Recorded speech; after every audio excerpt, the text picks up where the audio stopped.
तो hello guys, हम पहुंच गए सीधे ही लाइब्रेरी, क्योंकि घर पे हमने कुछ नहीं पढ़ा, इसलिए अभी पढ़ेंगे हम लाइब्रेरी में। तो गाइस अभी हमने शुरू कर दिया अपना वही डेली का थोड़ा बहुत जो होता है देखने का, कैलकुलेशन का। तो ये गाइस काम आती है रीजनिंग में, तो सीधे काम आती है स्क्वायर क्यूब। तो इसीलिए थोड़ा बहुत देखने का होता है इसका सिस्टम। तो पहाड़े, स्क्वायर क्यूब, ये सब देख देख लिया हमने। और अभी हम शुरू करते हैं।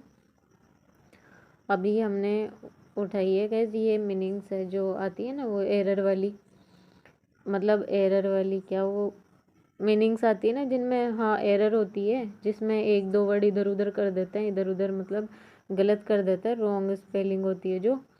तो उनको पढ़ लेते हैं गाइज। और उनका मैंने अर्थ अलग से लिख लिया, मतलब गूगल पे सर्च कर कर आके, और फिर उसका मैंने मीनिंग अच्छे से लिख लिया। और फिर मैं उनको अभी देख लेती हूँ एक बार, है ना, क्योंकि होता है ना फिर बाद में कि मीनिंग नहीं पता होता ना, फिर वो जुड़ती नहीं है वो चीज़ फिर दिमाग से कि हाँ ये चीज़ हमने याद करी थी, तो वो फिर जैसी याद करी होती है वो वैसी की वैसी ही रह जाती है फिर।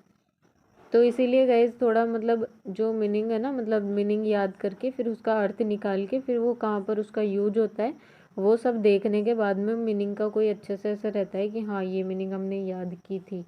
तो फिर जब दोबारा उसका रिवीजन करते हैं ना, तो फिर वो चीज़ याद आ जाती है, या फिर वो एग्ज़ाम में या मॉक टेस्ट में कहीं भी मिलती है ना, तो फिर वो पता चल जाता है उसका कि हाँ ये वही मीनिंग है। तो गाइज ऐसे ही फिर वो पकड़ में आती है कि हाँ ये गलत है या सही है।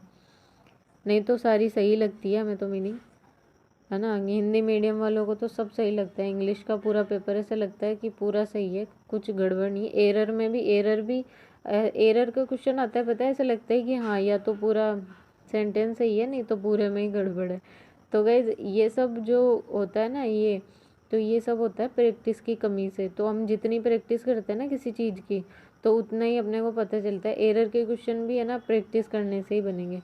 तो अभी मैं वही कर रही हूँ गाइज, एरर के क्वेश्चंस की प्रैक्टिस कर रही हूँ अभी। तो और ये है पिनेकल की बुक गाइज, तो पिनेकल की बुक में से हम कर लेते हैं प्रैक्टिस। और प्रैक्टिस गाइज, ये जो एरर के क्वेश्चन थे ना, इसमें 738 के आसपास, मतलब इतने 700 के आसपास क्वेश्चन है इसमें एरर के पिनेकल में। तो उनको मैंने पढ़ तो लिया उन क्वेश्चंस को, अभी मैं उनका वापस से रिवीजन कर रही हूँ। और इसमें डायरेक्ट आंसर चेक नहीं कर रही गाइज मैं, पहले पहले आंसर चेक करने से क्या है, फिर मज़ा नहीं आता। तो उनको मैं अलग से लिख के फिर बाद में एक साथ चेक कर लूँगी।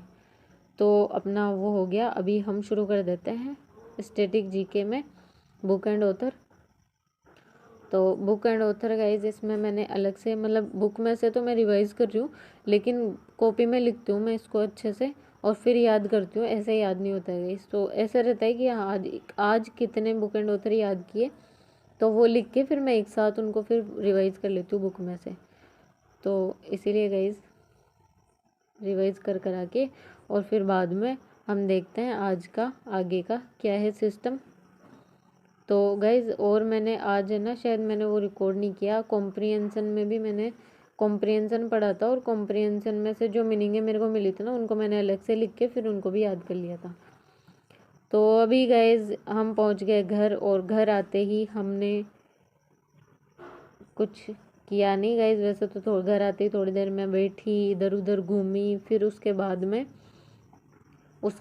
पढ़ाई शुरू करी। मतलब जो गाइज उसमें लाइब्रेरी में अभी है ना, मैंने वो हाईलाइट करके लाई थी मैं वो कैब को, तो उनको मैं अभी पढ़ लेती हूँ। तो ये सब मैं लेके गई थी वहाँ पे मैंने इसको तो रिकॉर्ड नहीं किया, क्योंकि हाईलाइट ही तो किया था, उधर हाईलाइट किया था।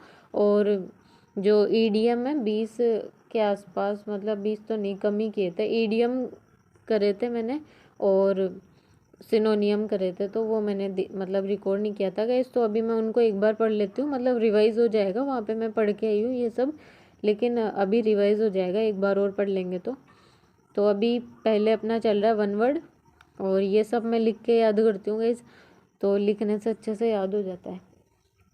तो इसीलिए इनको हाईलाइट करके लाई थी मैं वहाँ से, फिर याद कर लेते हैं। और हाईलाइट का कोई ख़ास ऐसा सिस्टम नहीं है गाइज, मतलब है सिस्टम तो है ही, खास तो है ही, क्योंकि हाईलाइट करे हुए वो है जो ज़्यादा रिपीट हुए ना वर्ड्स, तो हाईलाइट मैंने उनको किया है।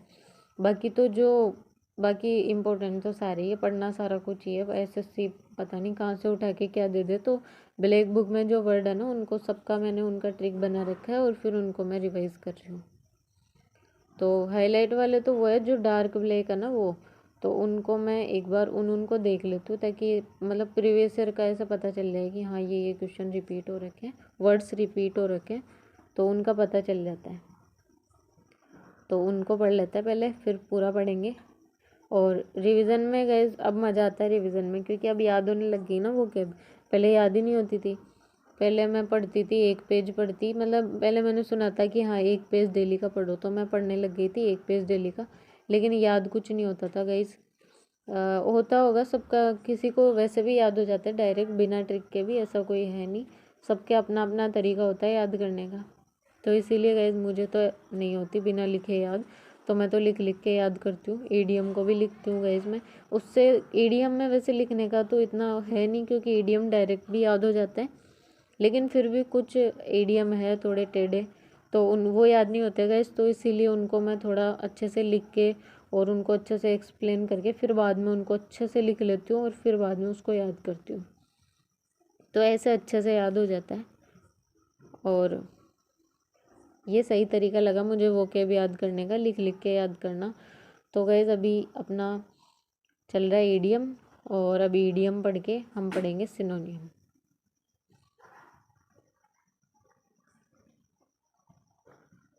तो ईडीएम हो गया अपना, अब उठाएंगे हम सिनोनियम की कॉपी और अब पढ़ेंगे हम आराम से सिनोनियम। तो गए सिनोनियम में तो क्या है, सिनोनियम में थोड़ा अभी कम कम उठा रही हूँ मैं, क्योंकि सिनोनियम क्या है थोड़े एक के अंदर ही 3-4 मिल जाता है ना, तो 5 के हिसाब से 3-3 भी देखे तो 5-3-15 हो गए, 15 से भी मतलब धीरे धीरे गए जिनको मैं थोड़ा बढ़ा दूंगी। लेकिन अभी क्या है, ईडीएम भी चल रहा है, वन वर्ड भी चल रहा है और फिर सिनोनियम भी, तो ज़्यादा हो जाएगा ना फिर, ज़्यादा उठाएंगे तो guys thanks for watching my video, please subscribe my channel. और ये हमारी नई बकरी बहुत बोलती है गाइज़, ये बहुत मतलब अभी तो चुप है लेकिन बहुत बोलती है, और इसके पास में आके मैं आज वॉइस रिकॉर्ड कर रही हूँ क्योंकि ये आज बहुत बोल रही है।